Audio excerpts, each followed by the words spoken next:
Te damos gracias, Señor. Amén. Amén. Qué bueno es el Señor. Permítame en esta oportunidad continuar con el tema de la semana pasada, hablando acerca de los condimentos del ágape. Ustedes recordarán que vimos 5 ingredientes la semana pasada, 5 condimentos muy importantes que existan en nuestras vidas y que deben de existir todos y cada uno de ellos para que ese amor tan perfecto de Dios a través de nosotros nos haga a nosotros ser parecidos a Jesús, nos haga ser nosotros la imagen del Dios vivo aquí en esta tierra. Aleluya. Donde quiera que la gente nos pueda mirar el amor de Dios a través de nosotros. Amén.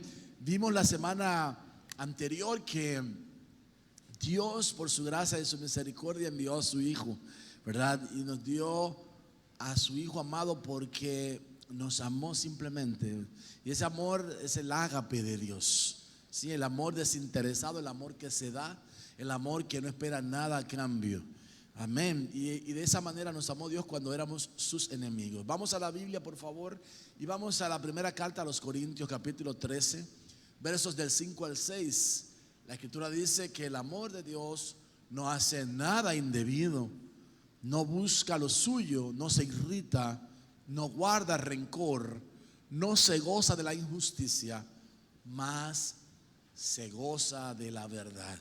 Qué importante es saber y conocer esto, pero sobre todas las cosas vivirlo, porque al final tú y yo nos presentaremos un día delante de Dios. Y Dios nos va a pedir cuenta por nuestro carácter. Dios nos va a pedir cuenta a nosotros por lo que fue formado en nosotros, en nuestras vidas. El anhelo y el deseo de Dios es que Él sea formado en nosotros. Por eso, hermanos, es importante saber que es necesario que nosotros menguemos para que Él crezca en nosotros y la naturaleza de su Hijo se haga manifiesta en nuestras vidas. Como decía anteriormente, la semana pasada hablamos acerca de los primeros condimentos del amor ágape, el amor de Dios que se da sin esperar nada a cambio. Y esos elementos fueron el amor que es sufrido, el amor macrotumia, como vimos la semana pasada, el amor que es benigno, el amor que no tiene envidia, que no es jactancioso, que no se envanece. ¿Sí? Vimos esas 5 facetas, esos 5 condimentos del amor ágape. Y hoy en esta ocasión hablaremos de los siguientes condimentos que necesitamos que se desarrollen en nuestras vidas para que seamos la calidad de creyentes que Dios espera. Vimos la semana pasada también que una de las calificaciones que se les otorga a los restaurantes y a los hoteles que sirven comida de calidad excelente son las estrellas Michelin, ¿sí? Y vimos cómo el anhelo y el deseo de Dios es que al final nosotros podamos ser galardonados por la excelencia del amor de Dios manifestado en nuestros corazones. ¿Sí? Es el anhelo y el deseo de Dios que cuando nos presentemos ante el tribunal de Cristo podamos nosotros tener esas estrellas allí del galardón otorgado por Cristo por haber hecho lo que debimos haber hecho en el Espíritu. Amén. Y por eso la importancia del tema que estamos trabajando en estas oportunidades y que seguiremos con la gracia de Dios la semana entrante. Entremos a la palabra ahí entonces. Dice que el amor no hace nada indebido. ¿Sí? La palabra griega que utiliza para indebido es agemoneo, que significa impropio o indebido. Cuando examinamos la vida de Jesús y lo tomamos a Él como modelo, nos damos cuenta que Cristo nunca hizo nada indebidamente. Todo lo que hizo, lo hizo por la guianza del Espíritu Santo. Y entonces esa guianza del Espíritu Santo lo hizo actuar correctamente en cada ocasión y en cada momento de su vida ministerial. Y es necesario entonces que nosotros como discípulos de Cristo debamos conducirnos de la misma manera que Él, que le pidamos al Espíritu Santo que Él nos guíe. Una de las gracias que Dios por su misericordia le dejó al pueblo del Señor fue al Espíritu Santo. Él dijo: les conviene que yo me vaya, y cuando yo me vaya vendrá el otro consolador. Utilizó una palabra griega, el otro paracletos, que significa otro que estará a su lado para exhortarles, para animarles, para incentivarles en la carrera. Un paracleto, para que usted tenga una idea bien clara de lo que significaba eso, es aquel que nosotros miramos en los ejércitos, que va corriendo al lado del batallón y que va entonando un canto de animación para que los que van corriendo se sientan incentivados. En esta ocasión, y todo el mundo repite, en esta ocasión tenemos el valor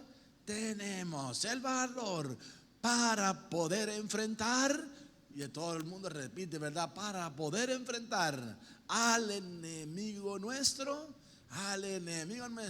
y por medio del Señor lo podremos derrotar, y así sucesivamente. Entonces, un paracletos, para que tengan la mejor idea, es alguien que va incentivando, motivando al creyente. Y el Espíritu Santo eso es lo que hace.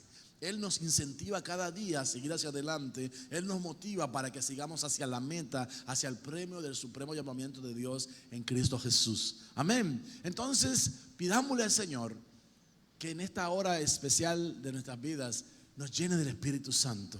Que usted y yo podamos ser revestidos de esa gracia de Dios, del Espíritu de Dios, para que Él nos guíe en este caminar. De manera que nosotros también, al igual que Jesús, no hagamos nada indebido. Dios quiere que usted y yo nos conduzcamos correctamente. De hecho, la palabra de Dios nos confronta a nosotros cuando Jesús dice que seamos perfectos, así como Él es perfecto.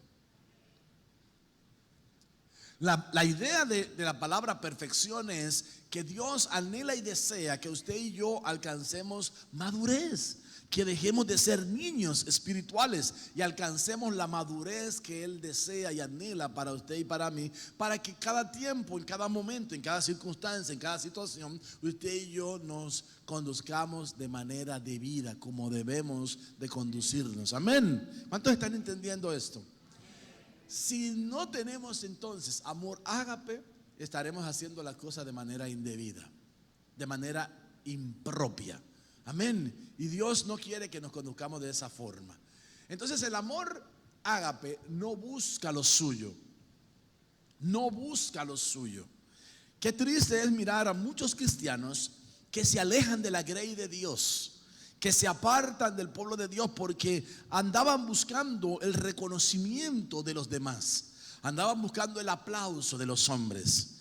De hecho, el mismo Señor Jesús cita en el Evangelio de Mateo que nosotros cuando oremos, dice la Escritura, que oremos en un lugar secreto para que nuestro Padre que está en los cielos nos mire en el lugar secreto y nos recompense públicamente. Amén. Sin embargo, dice que aquellos que les gusta orar en medio de las multitudes para que los miren, tendrán ahí inmediatamente su recompensa. ¿Saben qué podrán decir? Oh, cuán espiritual es ese hermano. Oh, cómo ora ese hermano. Oh, qué elocuente es la oración de este hermano. Podrán decir muchas cosas agradables a tu oído, pero al final eso se terminó solo en ese halago puro que llenó tu alma, satisfizo tu alma momentáneamente, pero no es eterno. Amén. Entonces el anhelo de Dios es que usted y yo busquemos lo que es eterno, que nosotros, como decía el apóstol anoche, sembremos para la eternidad, que nosotros podemos ir ahorrando, como decía él, ahorrando para la eternidad. Qué triste que mucha gente no está invirtiendo nada para la eternidad. Yo recuerdo el testimonio de Brian Bailey, que fue el presidente y director del Instituto Teológico, donde yo tuve la oportunidad de estudiar. Y el doctor Brian Bailey decía una verdad impresionante. Él hablaba de una revelación que en una ocasión tuvo un pastor que, agotado con la grey que le había tocado trabajar, había tenido mucho trabajo, los hermanitos se la pusieron bien difícil a ese pastor, de manera que él deseó, mira, Señor, yo no quiero seguir pastoreando. Y entonces el Señor lo complació y lo fue a buscar esa noche, y él se dio cuenta que él estaba en el cielo. Y entonces él se da cuenta que él está caminando en el cielo y miraba muchas mansiones celestiales. Allí había muchas mansiones, y de repente le llevaron a un terreno donde solo había algunas maderas y le dijeron: ese es el terreno que a ti te corresponde. Y él dijo: Señor, pero es injusto, habiendo tantas mansiones celestiales, ¿cómo me van a dar a mí ese lugar prácticamente sin material para construir nada. Y entonces el Señor le habló a su corazón: eso es todo lo que tú has aportado para lo que tú tendrás en este lugar.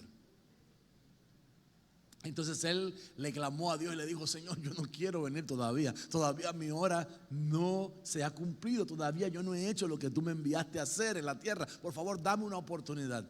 Y el Señor lo devolvió a la tierra, y él volvió a la tierra para cumplir luego su ministerio exitoso, bendecido, un ministerio maravilloso como el que tuvo él. Él le hablaba de su persona contando ese testimonio. Fue el testimonio del doctor Brian Bailey, que en una oportunidad, desanimado con la Grey, quería ya terminar su carrera. Miren, mis amados, nosotros tenemos que entender que usted y yo estamos en esta tierra con un propósito de Dios.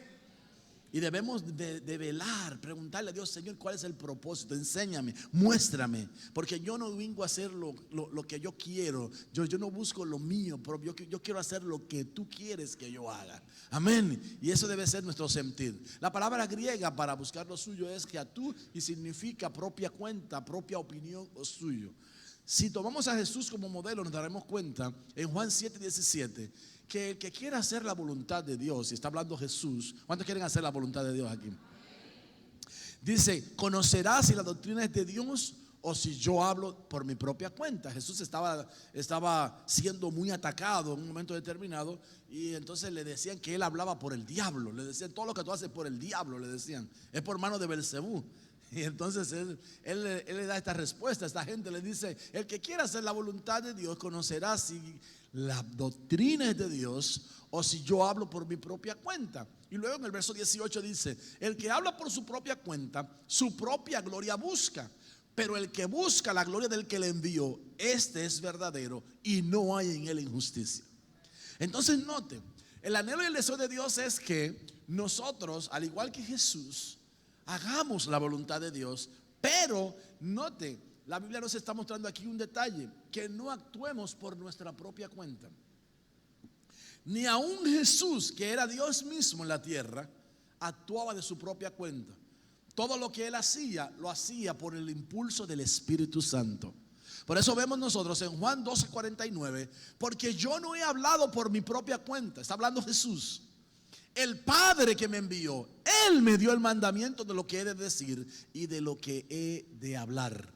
Entonces nosotros debemos de preocuparnos para que cada vez que hablemos no de nuestra propia cuenta, sino que hablemos lo que Él quiere que nosotros hablemos. ¿Sí? Preguntarle a Dios: Señor, ¿qué tú quieres que yo le hable a este pueblo? Señor, ¿qué tú quieres que yo le diga a mi familia? Señor, ¿qué tú quieres que yo comparta con mis compañeros de trabajo? Señor, ¿qué tú quieres que yo le hable a mis compañeros de estudio? Señor, ¿qué tú quieres que yo le hable a mis maestros? Señor, ¿qué tú quieres que yo le hable a mis vecinos? Señor, ¿qué tú quieres que yo le hable a mis padres, a mis hermanos, a aquellos que todavía no te conocen? ¿Qué tú quieres, Señor? Porque nosotros no debemos hablar por cuenta propia, debemos hablar lo que hemos oído que Él nos ha dicho que digamos. ¿Me estoy dando a entender? Mire, por ejemplo, al Espíritu Santo. La Biblia nos muestra en el Evangelio de Juan también, capítulo 16, verso 13: pero cuando venga el Espíritu de verdad, Él os guiará a toda la verdad, porque no hablará por su propia cuenta. Ni siquiera el Espíritu Santo habla por su propia cuenta. Ni lo hizo Jesús, ni lo hace el Espíritu Santo. Entonces, si no lo hizo Jesús y si no lo hace el Espíritu Santo, tampoco nosotros debemos hablar por nuestra propia cuenta. Porque hay gente que, como dije anteriormente, anda buscando lo suyo. Anda buscando que les sea reconocido. Oh, cuánta elocuencia, qué bien hablaste. Oh, qué maravilloso lo que dijiste. Mira, hermano, a mí no me interesa que la gente pueda decir eso. Si eso no produce un cambio, una transformación en la vida del corazón de alguien, entonces, hermanos, la predicación que estamos dando no es eficaz, ni es efectiva, ni es lo que Dios quiere. Porque el anhelo y el deseo de Dios es que la gente sea limpiada por la palabra de Dios, que la gente sea transformada por el poder del Espíritu Santo que opera a través de la palabra de Dios, que haya un cambio, que haya una transformación. Porque la palabra nos enseña en el libro de Isaías capítulo 55 que su palabra nunca retorna vacía, sino que hace aquello para lo cual fue enviada. De manera que cuando yo vengo como mensajero de Dios a darle una palabra a usted, esa palabra tiene que hacer algo en su corazón, porque yo no estoy hablando de mi propia cuenta, estoy hablando de la palabra de Dios. Por eso cerciorémonos de hablar siempre la palabra de Dios. Lo que Dios habló a nuestro corazón, que digamos, que hablemos. Entonces necesitamos hablar con Dios, necesitamos ir a solas con Dios para que Dios nos diga qué tenemos que decir y cuándo tenemos que decirlo y cómo tenemos que decirlo. Yo sé que aquí hay más de un testimonio de personas que en algún momento determinado se presentaron ante alguien que vino pidiendo cuenta de su fe y de alguna manera, de una manera impresionante, que el más sorprendido es uno mismo, comienza uno a enunciar la palabra con una destreza impresionante. Y uno dice, Dios mío, si me preguntaran dónde queda ese versículo que estoy citando, no sabría decir dónde queda, pero sé que la palabra de Dios lo dice. Porque Dios comienza con un fluir de la palabra. Nunca se me va a olvidar la experiencia que tuvo mi esposa en una oportunidad donde el ministerio nuestro era muy atacado. Cuando comenzó el ministerio Celín en la República Dominicana, año 1987, comenzó a tener un ataque impresionante, mis amados. Pero oigan esto, lo asombroso era que el ataque no venía de gente inconversa, el ataque venía de los creyentes. Y recuerdo que ella estaba en una reunión de unas amistades nuestras que son hermanos en Cristo Jesús también, pero que pertenecen a otra denominación. Y entonces comenzó el que era pastor de ese grupo de hermanos nuestros a cuestionar su fe, a decir, ustedes son unos herejes porque ustedes dicen que ahora hay apóstoles para esta época, ustedes dicen que el Espíritu Santo hace milagros y maravillas y no sé cuánto, y comenzó a decir cuántas cosas. Y yo recuerdo que en ese instante yo no estaba ahí, yo estaba de servicio en el hospital, pero cuando yo llegué, mi esposa estaba admirada, me dice, oye, mira lo que me pasó, y me comenzó a contar, porque Dios puso un denuedo en ella para citar la escritura de una manera tan impresionante que la gente, ella le decía, pero la Biblia dice esto, aquello, lo otro. ¿Lo dice o no lo dice la Biblia en tal lugar? Así. ¿Lo dice o no lo dice? Búscalo en tu Biblia, léelo en tu Biblia. Y entonces, si la Biblia lo dice, ¿por qué no lo puedo creer? Mejor dejemos esta conversación. Al final, el pastor lo que estaba era bien confundido, porque él estaba tarareando algo, hermano, que no era una realidad. Posiblemente porque lo escuchó de otro. Estos son unos herejes porque hablan de los apóstoles. Pero si usted no ha leído nunca la Biblia con detenimiento, no sabe que para este tiempo hay apóstoles también. Que no solamente fueron los 12 apóstoles de Cristo, esos fueron los 12 apóstoles del Cordero, pero los apóstoles de Cristo para la dispensación que nosotros estamos viviendo son indispensables porque nuestra fe está fundamentada en la doctrina de los apóstoles y los profetas, dice la Biblia en Efesios 2:20. Y la Biblia nos enseña en Efesios capítulo 4 que cuando Jesús resucitó, dice, y Él ascendió y dio dones en forma de hombres. A unos constituyó apóstoles, a otros profetas, a otros evangelistas, a otros pastores, a otros maestros, a fin de perfeccionar a los santos para la obra del ministerio, para que ya no seamos niños fluctuantes, llevados de todo viento de doctrina, hasta que todos lleguemos a la madurez, a la estatura de la plenitud de Cristo, a la de un varón perfecto. Y la pregunta es, ¿y ya llegamos a esa estatura? Entonces, ¿qué tiene que haber? Ministerios apostólicos, ministerios proféticos, ministerios evangelísticos, ministerios pastorales y ministerios magistrales. 5 ministerios que Cristo dio en forma humana para bendición de los santos, que somos nosotros los que hemos creído en Cristo Jesús. Hermano, pero Dios le puso un denuedo que ese pastor no tuvo otro remedio que decir, mejor yo me voy. Recogió sus cosas, le dijo, gente, nos vemos, se fue. Y los hermanos que estaban allí, que son nuestros hermanos en Cristo, que era la razón por la que mi esposa estaba allí en ese lugar para compartir con ellos, solo dijeron, perdona el momento. Y nunca más se vuelva a hablar de esto entre nosotros. Seguimos siendo hermanos en Cristo. Ellos permanecen en su denominación. Ellos siguen siendo cristianos. Quizás todavía sigan con sus huecos y con sus dudas que les sembraron en ese día. Es muy posible. Pero de ser así o no, no me interesa. Lo que me interesa saber es que el amor que nos une en Cristo Jesús ha prevalecido sobre todas las cosas y ha hecho que eso sea un episodio olvidado en la vida de ellos.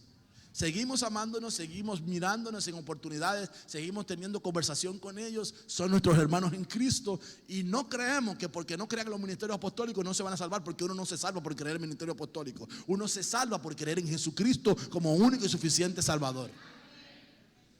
Entonces el amor de Dios, el ágape de Dios no busca lo suyo, amado. No busca lo suyo. No hace que uno quiera obtener beneficio propio, ¿sí? Pero dice también que el amor ágape no se irrita.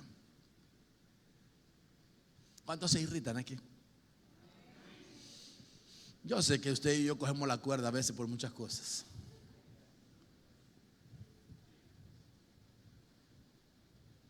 Pero el amor de Dios no se irrita. La palabra griega es paroxuno, que significa enardecer, irritar.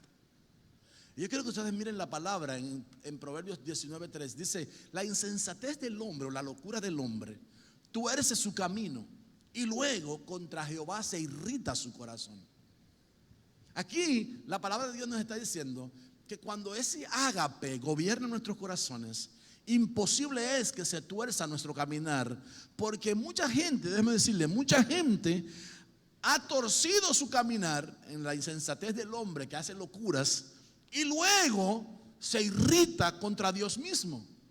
Yo quiero decirles esto: es una locura pelearse con Dios.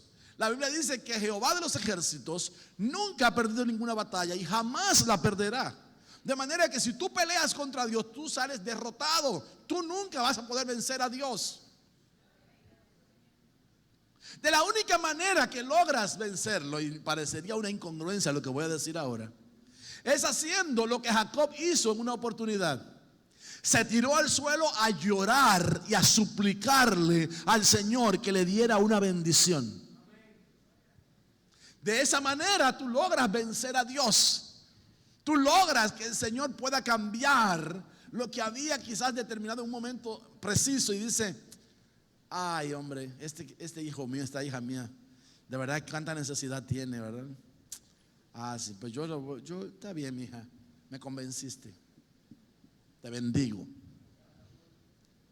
Si usted lee el libro de Oseas, porque algunas personas creen que Jacob venció al ángel de Jehová con una llave que le puso. Miren, no fue que le aplicó una técnica de lucha para amarrarlo ahí, que si tú no me bendices no te suelto. No fue así. Si usted va al libro de Oseas, dice claramente, capítulo 4 del libro de Oseas, dice que él se tiró a llorar delante de Dios y con ruegos y con súplicas sacó la bendición del ángel de Jehová para su vida.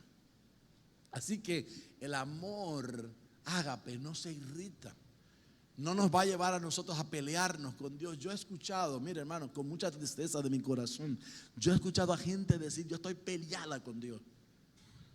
Y he escuchado a cristianos maldecir a Dios porque su situación no es como ellos esperaban. Déjeme decirle, a veces nosotros hacemos negocios, a veces nosotros incursionamos en algunas cosas de nuestras vidas y no le preguntamos nada a Dios. Y no cuestionamos a Dios para entrar en esa negociación o para entrar en eso que nos parece a nosotros que nos puede salir bien. Y cuando nos va mal, yo he conocido a gente, mire, que pelea con Dios. ¿Por qué tú no me defendiste mi dinero? ¿Por qué tú? Bueno, porque es tu dinero y porque tú hiciste lo que a ti te dio la gana y porque tú hiciste un negocio que no me preguntaste. Lo que pasa es que Dios es tan bueno, ¿verdad?, que no nos responde nada. El mejor se queda callado y así: desahógate ahí, di todo lo que tú quieras, muchacho. Pero real y efectivamente es una insensatez de los hombres pelearse con Dios. El anhelo de Dios es que ese amor que no se irrita abunde en nuestras vidas para que permanezcamos firmes en el camino. Amados, no hay razón para apartarse del camino. No hay razón. Hay gente que se aparta de la grey de Dios, molesta por un comentario, por algo que alguien le hizo. Y entonces le echan el pleito a Dios. Le echan el pleito a Dios. Pelean con Dios. Pero es una insensatez de los hombres pelearse con Dios. Así que necesitamos que el ágape de Dios venga a nuestras vidas. Ese ágape que no se irrita. pero tampoco guarda rencor. ¿Y cuánta gente no hay enferma por estar guardando rencores? Hay mucha gente que literalmente, como decimos los médicos, tiene una enfermedad psicosomática, una enfermedad que nace de un resentimiento que se convierte en un rencor. Miren cómo comienza. Comienza una herida.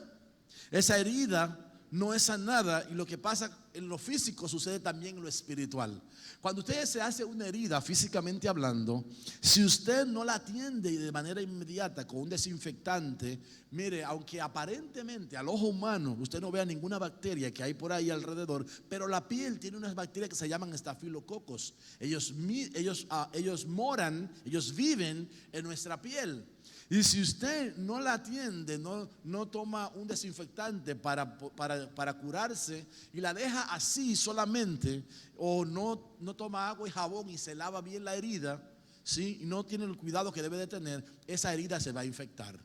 Y cuando se infecte, se va a inflamar la piel, se va a tornar dolorosa, ¿sí? Va a cambiar de color, se va a poner roja, y luego tornará para un color amoratado, medio morado. Entonces nos damos nosotros el descuido de no tener la atención de una herida, puede producir daños peores. Exactamente ocurre con una ofensa. Cuando alguien lo ofende, está hiriendo su corazón, está hiriendo su alma. Pero si usted se siente resentido por esa ofensa, y en lugar de usted decirle a esa persona, mira, tú me ofendiste, no me gustó la manera en que me trataste o lo que me dijiste, y tratar de solucionar el problema con esa persona, usted comienza a guardarle resentimiento. Ese resentimiento va a ir avanzando y se convierte luego en rencor, y ese rencor se convierte en una amargura. La Biblia nos enseña en el libro de Hebreos, mire que no haya entre vosotros ninguna raíz de amargura, no sea que, dejando de alcanzar la gracia de Dios, el que se amarga, deja de alcanzar ¿qué cosa? La gracia de Dios, el favor de Dios. Y luego contamine a otros. Porque cuando esa área que ha sido lesionada no se cura, se infecta, y si usted la deja así todavía y no le da el antibiótico que necesita, ¿sabe qué va a pasar? Va a seguir la infección rodándose por todo su cuerpo, y posiblemente llegue un momento en que se gangrene el miembro y haya que amputárselo por no tratarlo a tiempo. Entonces lo mismo sucede con el alma. Cuando nosotros recibimos una lesión del alma, una herida que alguien nos provoca, eso se puede traducir en que inmediatamente debemos de solucionar ese problema. Porque si no lo solucionamos inmediatamente y no perdonamos a la persona que nos agravó o que nos agredió, eso sabe que nos llenamos de resentimiento. Ese resentimiento después va creciendo, se va expandiendo, y nosotros nos llenamos de rencor, y ese rencor genera un deseo de venganza, y después nos amargamos la vida porque vemos que a aquel le está yendo bien y a mí me está yendo peor, y aquel aparentemente como que si la gracia de Dios estuviera sobre él, pero la gracia de Dios se ha apartado de nosotros. ¿Cuántos me están entendiendo? Entonces el amor ágape no guarda rencor. Levítico 19:18 nos enseña: no te vengarás ni guardarás rencor a los hijos de tu pueblo, sino amarás a tu prójimo como a ti mismo. ¿Quién lo firma? Yo, Jehová. Así que Dios nos está diciendo a nosotros que no tomemos venganza. ¿O acaso no dijo el Señor, mía es la venganza y yo pagaré? ¿A quién le pertenece la venganza entonces? Al Señor. Déjele eso a Dios. No quiere usted vengarse, tomar el juicio por sus propias manos. Mejor dejémoselo a Dios. No te vengarás ni guardarás rencor a los hijos de tu pueblo, sino que amarás a tu prójimo como a ti mismo. Hay un versículo del Nuevo Testamento, son palabras de Jesús, las más fuertes que yo creo que Jesús dijo en algún momento determinado, cuando dijo: amarás a tu enemigo.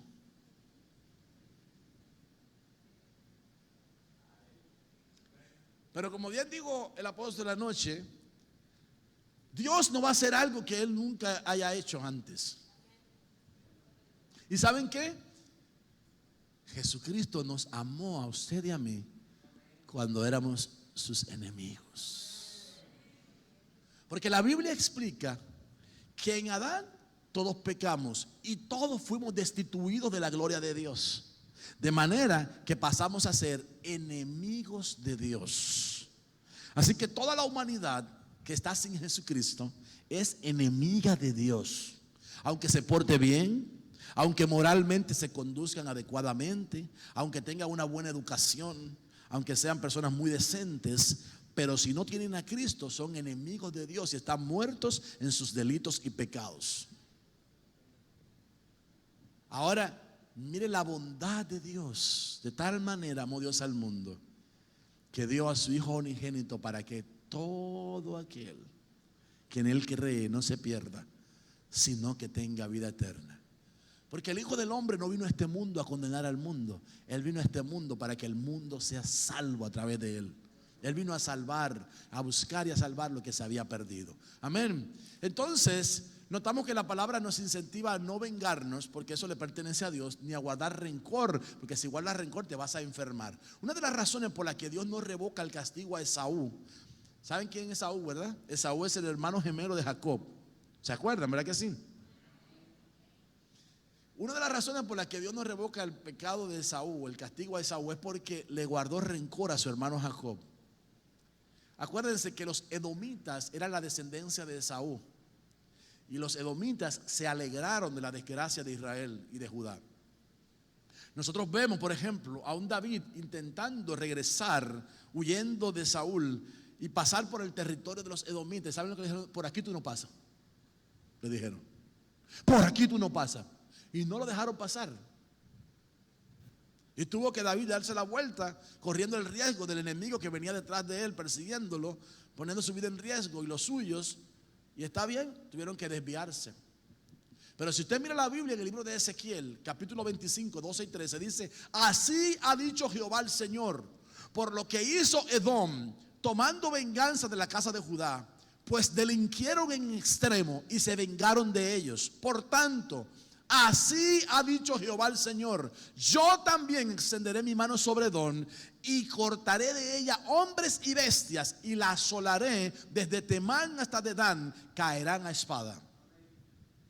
Algo que hizo Dios con la casa de Edom, con los edomitas, con la descendencia de Saúl, fue matar a todos los hombres para que ya no hubiese posibilidad de que hubiese más descendencia de los edomitas.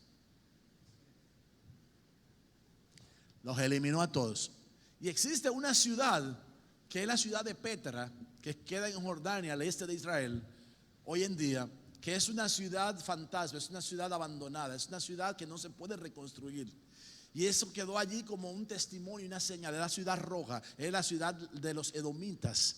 Es una ciudad que tiene ahí un templo pagano que la gente visita para ir a ver aquella gran arqueología, monumento arqueológico de la antigüedad que quedó allí, ¿sí? Y todo aquel panorama impresionante, mirar la ciudad de Petra, una ciudad roja, impresionante, pero es la ciudad donde Dios dijo: hasta aquí llegaron estos edomitas, y envió un castigo sobre la tierra de Edom, ¿sí? Pero la razón por la que Dios hizo eso fue porque ellos le guardaron rencor a Jacob. Jacob es Israel. Y ellos han mantenido un resentimiento generacional y ancestral. Y por eso Dios cortó a todos los hombres en edad viril para que no reprodujeran mal la raza de los edomitas. El amor de Dios no se goza de la injusticia.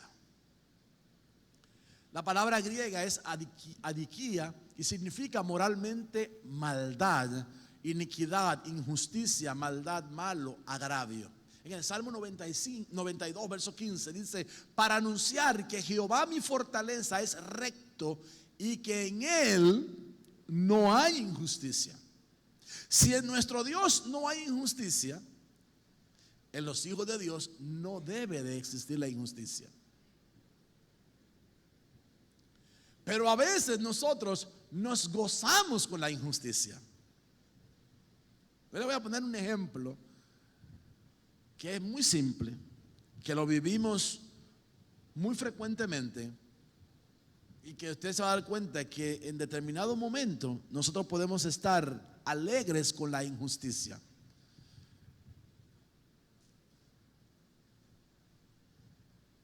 ¿Cuántos saben que el ejército estadounidense se metió a defender a los sirios y se metió a defender a pueblos serbios y este tipo de gente que estaba teniendo inconvenientes con aquellos terroristas de ISIS? ¿Cuántos saben esa historia? Historia de la actualidad, estoy citando historia de la actualidad, no estoy hablando de cosas que pasó 100 años ni pasaron 1000 años. Eso está pasando actualmente, ahora, en Medio Oriente. Y cualquiera diría que bueno que los Estados Unidos vinieron para matar a todos esos terroristas. Pero ¿saben ustedes quién están matando cantidad de niños inocentes? Que con sus ataques aéreos están matando a multitudes, no solamente los Estados Unidos, sino también Rusia y Francia, que están en la coalición que está supuestamente haciendo justicia ante el terrorismo de ISIS en aquel territorio. Y saben ustedes que puede haber cristianos que están gozando con eso, y qué bueno que están acabando con todos esos terroristas, cuando deberíamos estar orando para que los terroristas se arrepientan y se conviertan a Cristo. Pastor, ¿cómo vamos a orar nosotros por esa gente? Mejor que le acaben de tirar una bomba y que lo acaben de terminar todito. Es el pensamiento de muchos, pero es un pensamiento injusto. Porque ¿acaso no quiere el Señor salvar a los musulmanes? Tanto es así que el Señor se les ha estado revelando en sueños a mucha gente para que sepan que Cristo es el Mesías. A otros se les está revelando a través del Corán, libro sagrado de los maometanos. Porque Dios no quiere que nadie se pierda. Entonces, la actitud de la iglesia no debe de ser contra ningún gobierno, contra ningún ejército, contra ningún juicio humano que se esté llevando en la tierra. La actitud de la iglesia tiene que ser orar para que Dios en su inmensa misericordia cambie el corazón de aquellos que están sumergidos en un fanatismo religioso o que están sumergidos y atrapados en las garras de Satanás, y escapen por sus vidas y ellos y su descendencia sean salvos por la misericordia de Dios. Mis amados, es que Dios no quiere que el mundo se pierda. Dios quiere salvar al mundo. Por eso Dios se le está revelando a tanta gente, y tanta gente le ha estado conociendo en este tiempo. Y yo glorifico a Dios porque ese es el plan y el propósito de Dios. Por eso envió a su Hijo a esta tierra, para que el mundo no se pierda. Ahora Romanos 1:18 dice: porque la ira de Dios se revela desde el cielo contra toda impiedad e injusticia de los hombres que detienen con injusticia la verdad. Entonces, mucho cuidado con lo que aparenta ser justo, que muchas veces no lo es. Porque en la justicia de los hombres no opera la justicia de Dios. Entonces, mucho cuidado de nosotros como hijos de Dios salirnos del plan de Dios y del objetivo de Dios. Amén. En conclusión, quiero decir que estos condimentos del amor ágape son indispensables para que nos parezcamos a Cristo. ¿Cuántos quieren ser como Cristo? Amén. Pablo decía: imítenme a mí en lo que yo imito de Cristo. Amén. Y así que es el anhelo y el deseo de Dios que seamos como el Señor Jesús. Debemos de pedir al Señor la llenura del Espíritu Santo para que su amor sobreabunde en nuestras vidas. Amén. Y no olvidemos que nuestro carácter es definitivo cuando nos presentemos delante de Dios, porque un día tú y yo nos presentaremos ante el tribunal de Cristo. Y serás examinado y seremos examinados, mejor digo. Todos seremos examinados, los que somos hijos de Dios, los que hemos nacido de nuevo, los que conocimos a Cristo como nuestro Salvador personal. Nos presentaremos ante el tribunal de Cristo. Pero si todavía hubiere alguien que no ha conocido a Jesús, tiene oportunidad para conocerle este día. Pero si aún no quisieras conocerlo y quisieras vivir de espaldas a Dios, un día te tendrás que presentar delante de Dios. Porque la Biblia dice que vendrá el día en que ante el gran trono blanco se presentará todo ser viviente. Aún los que ya murieron se levantarán de sus tumbas para presentarse delante del Creador y dar cuenta por sus hechos. Y ante aquel gran trono blanco, a unos le dirá que van a una condenación eterna por cuanto no quisieron nada con la verdad, no quisieron nada con su Hijo Jesucristo, rechazaron a Cristo Jesús. Y a otros le dirá: venid a mí, benditos, al reino eterno preparado para vosotros. Pero de nosotros está el tomar la determinación. Por eso, si hay alguien en este lugar que todavía no ha conocido a Jesús, lo invito a conocerle en esta hora. Si hay alguien que todavía no ha tenido la oportunidad de abrirle su corazón a Cristo y decirle: aquí está mi vida, entra a mi corazón, perdóname mis pecados, sálvame, reconozco que soy pecador. Pues en esta hora tú puedes hacer esa oración simple y sencilla para que pases del reino de las tinieblas al reino de la luz, para que tengas un encuentro personal con el Dios vivo y real, con el Dios verdadero, y seas transformado por el amor perfecto del Señor. ¿Habrá alguien en este lugar que quisiera entregarle su corazón a Jesús? ¿Habrá alguien en este lugar? Dios te bendiga, hijo. Amén, amén. ¿Habrá alguien más que levanta ahí su mano, quiere entregarle su corazón a Jesús de manera voluntaria? ¿Sí? ¿Habrá alguien más? Ese es el anhelo de Dios, que tú seas salvo. Dios no quiere que nadie se pierda. Él vino a buscar y a salvar lo que se había perdido. Y lo que se había perdido era toda la humanidad. Cristo vino para rescatarla. ¿Habrá alguien más que entrega su corazón a Jesús? ¿Habrá alguien más que le da su vida? ¿Le puede levantar su mano ahí donde está? Déjeme mirarlo para orar por usted. ¿Habrá alguien más? Muy bien. Yo quiero orar por este hombre de Dios, pero también quiero orar por la iglesia.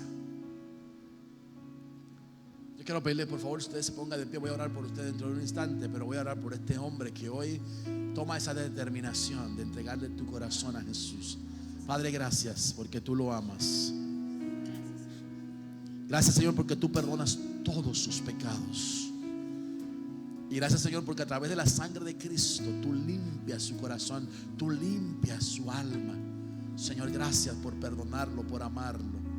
Yo te pido en este instante, Señor, que inscribas su nombre en el libro de la vida. Y te ruego, buen Dios, en el nombre de Jesús, que lo llenes ahora de tu Espíritu Santo. Y que tu Espíritu Santo traiga paz a su corazón, traiga consuelo a su vida, traiga fortaleza a su vida. En el nombre de Jesús, guárdalo, cuídalo, Señor. Lo encomiendo a tu entero cuidado, Señor. Y oro para que venga protección de parte tuya para él, Padre. Úngelo con aceite fresco. En el nombre de Cristo Jesús, úngelo, úngelo y llénalo de tu hermosa presencia, Señor. Te lo pido en el nombre de Jesús y te doy gracias por su vida.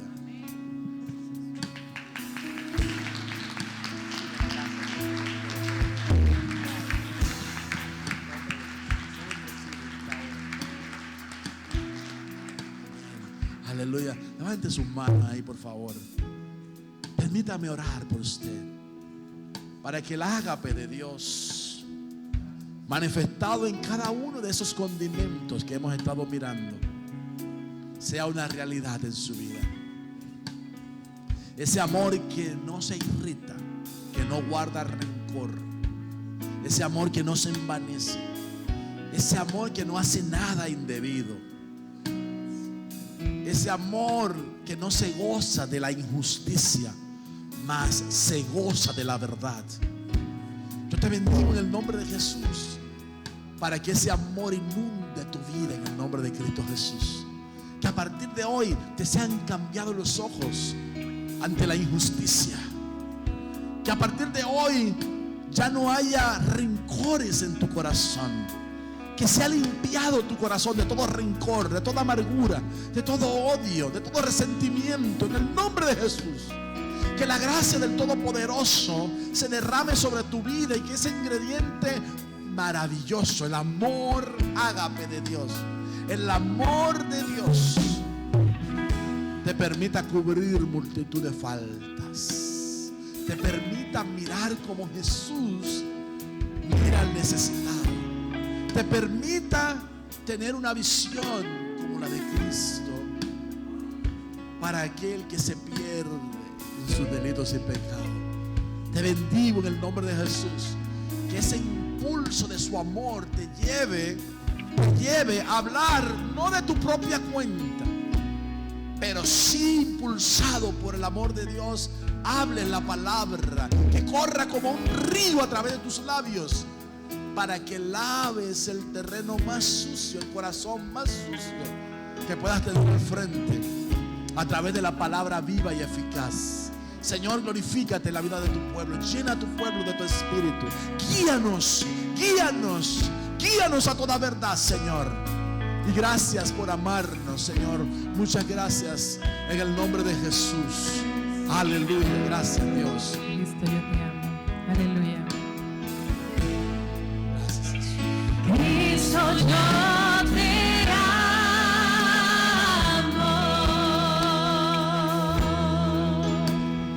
Cristo, yo te amo.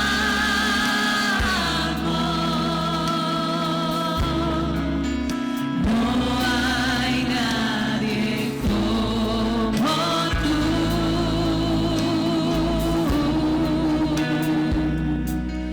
Jesús,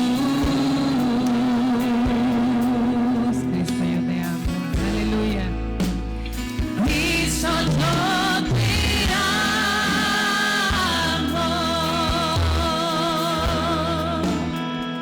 Cristo, yo te amo.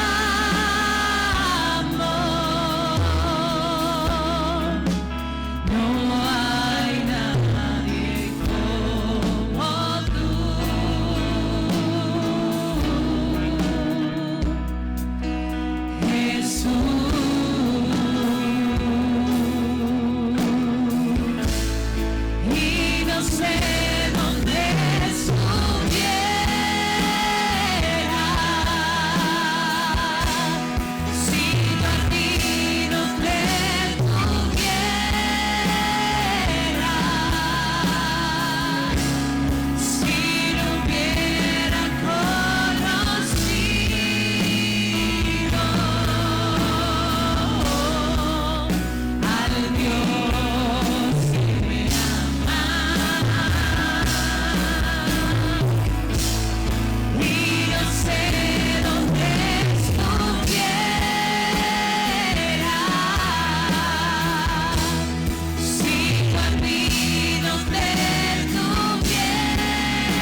Gracias, Señor. Gracias, bendito Jesús, por tu amor, por tu infinita misericordia y por tu amor. Te amo porque me amaste primero, Señor. Aleluya. Toda la gloria y la honra sea para ti, Señor. Dale un aplauso al Señor. Dale un aplauso al Señor, porque Él es merecedor de eso y de todo y de más. Él merece todo. Vámonos a casita con la bendición de Dios. Vámonos con gozo. Aleluya. Grande.